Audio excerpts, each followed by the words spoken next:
27 years after Princess Diana's tragic death, a sealed room is uncovered during renovations at Kensington Palace. Hidden behind layers of plaster and paint, untouched, unmentioned, unseen since the 90s. Inside, a single, dust-covered jewelry box. Delicate, hand-carved, unlabeled, unregistered, locked tight, but on its lid, an inscription barely visible beneath the grime. For those who dare seek truth, DS. Not Diana Spencer. No, DS. Was the signature she only ever used in private letters. Letters meant to be seen only after her death. What was inside this box wasn't just sentimental, it was dangerous. And it had stayed buried for a reason. And a junior restoration archivist, just 32 years old, had no idea what she was about to uncover. She wasn't looking to change history. But history found her, and the message she uncovered, it wasn't a confession. It wasn't revenge. It was a warning. Understood? One meant for the monarchy itself. August 31st, 1997. The world stopped. In the early hours of that morning, Princess Diana, the people's princess, was pronounced dead after a car crash in the Pont de l'Alma tunnel in Paris. Shock, grief, and almost immediately, questions. Who was chasing her? Who knew what and when and why? After all these years, do so many still believe that the truth was never fully told? Understood. Fast forward to 2024. The House of Windsor stands, but it does so on uneasy legs, scarred by scandal, weighed down by loss, and more than anything, tired. The public sees them, waving on balconies, smiling in portraits. But behind closed doors, the monarchy is a family in retreat, guarded, fractured, haunted by whispers they no longer try to silence. And in the middle of it all, Anne, Princess Royal, the Queen's only daughter. Stoic, steady, silent. She's always been the dependable one. Never flashy, never scandalous. A woman of duty, not drama. When others stumbled, she stayed the course. And in that, she earned something rare within royal walls, trust. So when renovations unearthed a forgotten room buried in the old servants' quarters of Kensington Palace, and when whispers reached the palace archives that the room might once have belonged to Diana, there was no debate about who would be tasked with cataloging its contents. Anne, because if she found something sensitive or even dangerous, she wouldn't run to the press. She wouldn't even tell her own brothers. She would handle it, quietly, discreetly, and so, one quiet morning in May, she walked alone down a narrow corridor sealed off for decades. Dust clung to every surface. The air was thick, like a forgotten tomb. Even the light felt heavy. And then there was a simple door. No markings. No key. When the hinges finally gave way, what greeted her wasn't just a room. It was a time capsule. Everything preserved exactly as it had been in the 90s. A hairbrush. A perfume bottle. A half-burnt candle still on the windowsill. And in the center, that box, understood, and stood silently, not just as a princess, but as a woman who had once been Diana's sister-in-law, who had fought with her, dismissed her, even envied her, but who, in time, had grown to respect her, and in that still, sacred space, she could almost feel Diana's presence, not warm, not forgiving, but watching, and waiting that IT was smaller than she expected, tucked beneath a loose floorboard under the vanity, hidden but not buried, and noticed it not because it stood out, but because it didn't. A quiet object in a loud legacy. The jewelry box was hand-carved, lacquered rosewood, delicate vines etched around its edges, curling into symbols and couldn't immediately place. The hinges were dull with time, but intact. Its surface was dusty, but its purpose intentional.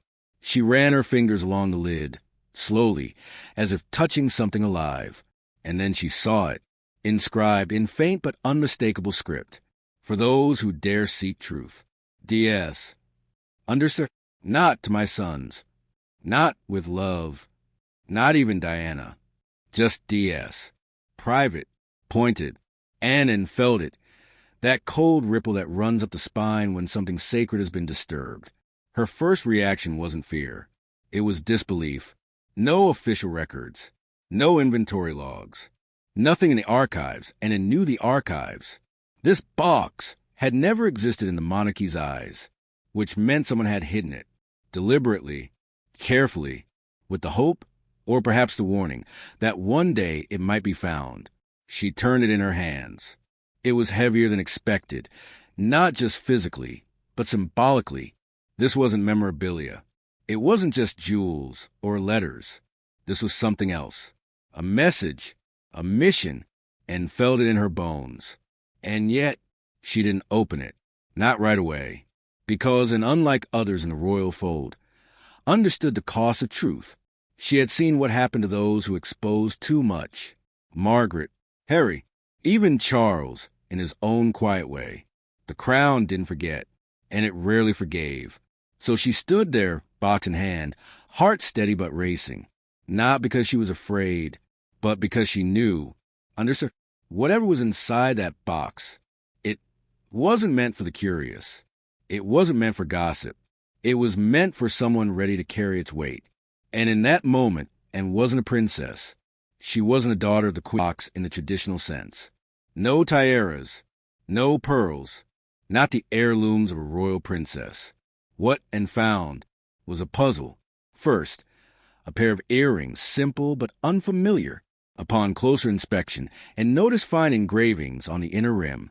Numbers, too long to be dates, too structured to be random.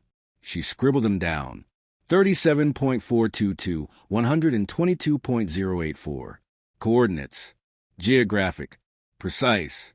Then a gold bracelet. The clasp etched with a string of what looked like letters. But not quite. It wasn't a message, it was a code. Possibly banking. Possibly something else. And breath caught. This wasn't sentimental. This was strategic. Beneath the jewelry, a folded cloth revealed a stack of photographs. Some were clearly taken in secret, grainy, out of focus. But others were deliberate. Diana, not in palaces or paparazzi shots, but in alleyways, in cafes, in garages, always with different people. Men, women, some looking away from the camera, some staring directly into it. Not family, not friends, not lovers. Contacts. And then one final item. A small silver key, attached to a card, yellowed by time. UBS Zurich, box 105-74. A Swiss safety deposit box. And stared at it, unblinking. Her hands didn't tremble, but her mind raced. What was Diana doing? And who was helping her? Understood? At the very bottom of the box, tucked beneath the false base, a letter, cream envelope, handwritten, and addressed unmistakably. And, if I am gone. She didn't open it right away. She couldn't. It took her over an hour to build a nerve, pacing that dusty room like a soldier preparing for battle. Because this wasn't for the nation.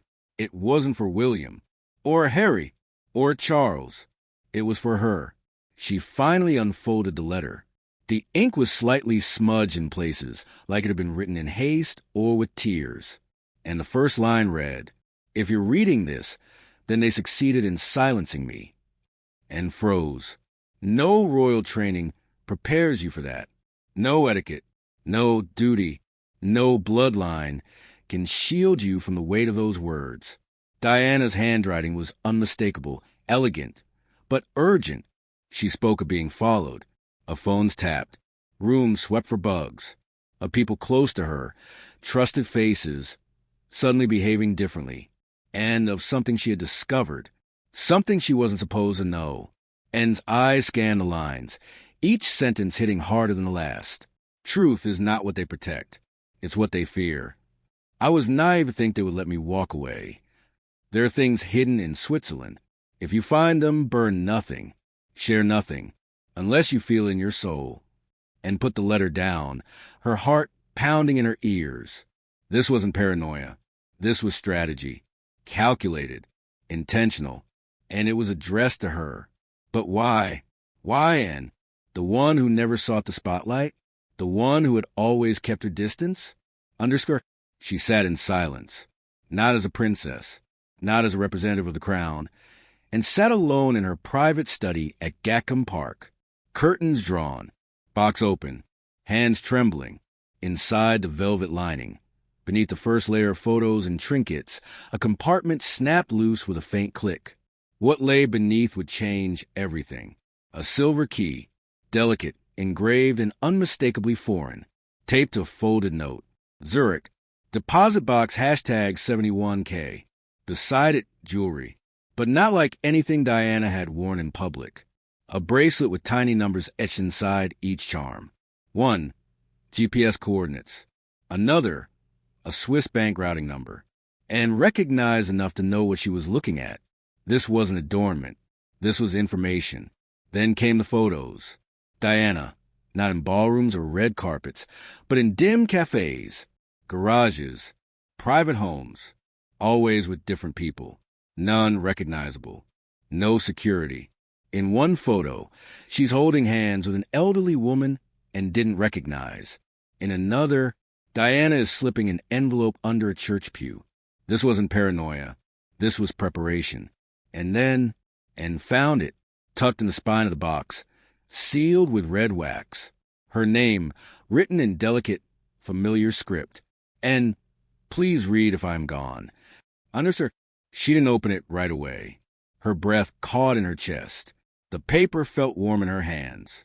Alive, she unfolded it slowly and began to read. If you're reading this, then they succeeded in silencing me. And froze.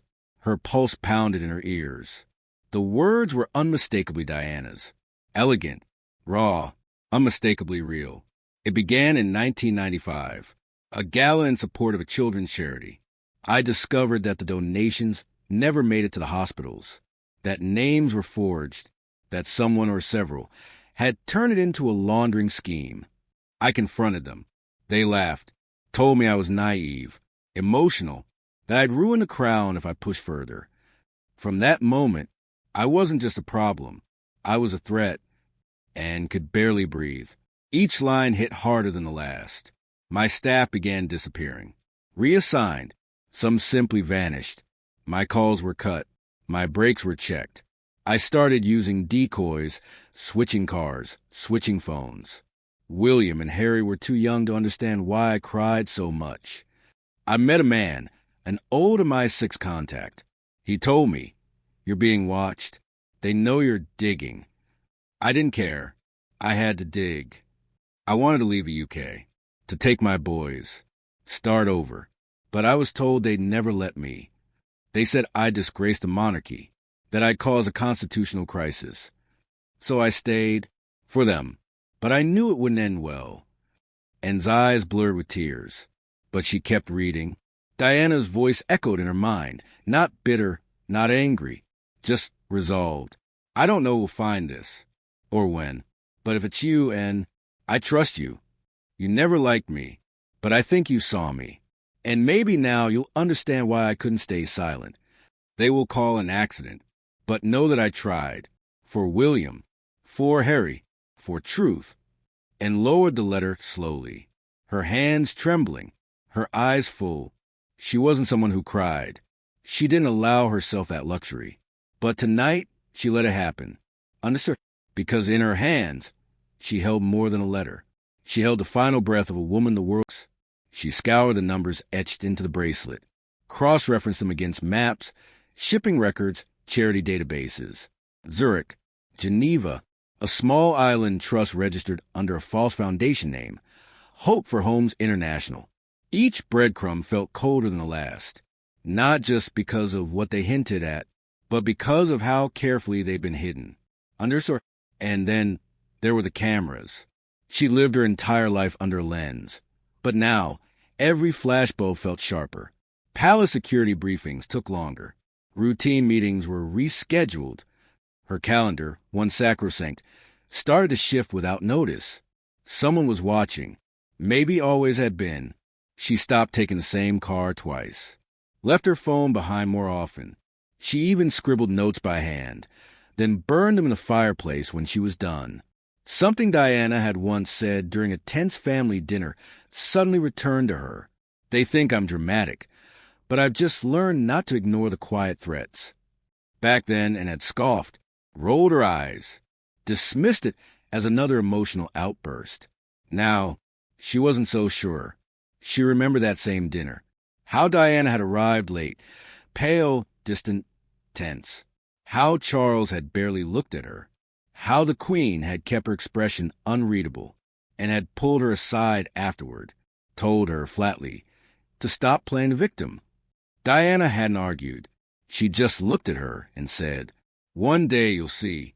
I hope it's not too late." That memory stung now, sharp as broken glass, because Diana hadn't been dramatic. She'd been cornered, and no one, not even had stepped in to help. Now and understood the stakes, and she moved accordingly. She began storing duplicate documents in a private safe under a false name, reached out quietly to an old contact in the Treasury, phrased as a favor for a history project. Even her wardrobe changed, darker coats, wider collars, less recognizable silhouettes when out in public. She wasn't being paranoid. She was preparing, because if Diana had been right about this much, then what else had she been silenced before saying? Every step felt heavier, more dangerous. But she didn't stop, because this wasn't about loyalty to the crown anymore. This was about atonement. Understood? And so, one rainy morning, weeks after discovering the box, and stood beneath the cold, humming lights of a Zurich bank lobby, unmarked, unescorted, no aides, no titles, just her, a scarf pulled low over her face, a coat buttoned to her throat, in her gloved hand the silver key. She took a breath. The vault door loomed ahead, clinical, cold, indifferent. Somewhere beyond it, the final truth, the last piece Diana had hidden. The question was no longer if and would open it. It was whether she was ready for what was inside. The lock clicked open with a quiet finality, and held her breath. The Zurich safety deposit box slid out smoothly, colder than she expected. She opened the lid, looked inside, and for a long, motionless moment, she said nothing. No gasp, no tears, just silence, because whatever she saw in that box wasn't a relic of the past. It was a revelation, and it changed her. What Diana had left behind wasn't just evidence. It wasn't just secrets. It was a choice, a question that had haunted and for years now stared her in the face. What is legacy, if not the courage to speak when no one else will? All her life, and had been the dutiful one, the quiet one, the one who obeyed the structure, because the structure had always held. But now, that structure felt rotten, and Diana, the woman they had labeled unstable, emotional, erratic, she had seen it first, and she had tried to warn them. What if, and whispered aloud in the stillness of the vault, the one woman they all dismissed was the only one who dared to speak the truth? For years, they let the world believe the narrative, that Diana had imagined the danger, that she spiraled, that she crashed, and knew now it wasn't imagination, it wasn't madness, it was a warning, and they all ignored it. She stood there, key still warm in her hand, heart pounding in her chest. Would she reveal what she now knew? Or would the truth die again, this time in her hands? She could protect the monarchy, maintain the myth, preserve the silence. Or she could do what Diana couldn't, shatter it, and close the box. Not because she was finished, but because she wasn't ready. Not yet, but soon. Because inside that jewelry box was more than memory.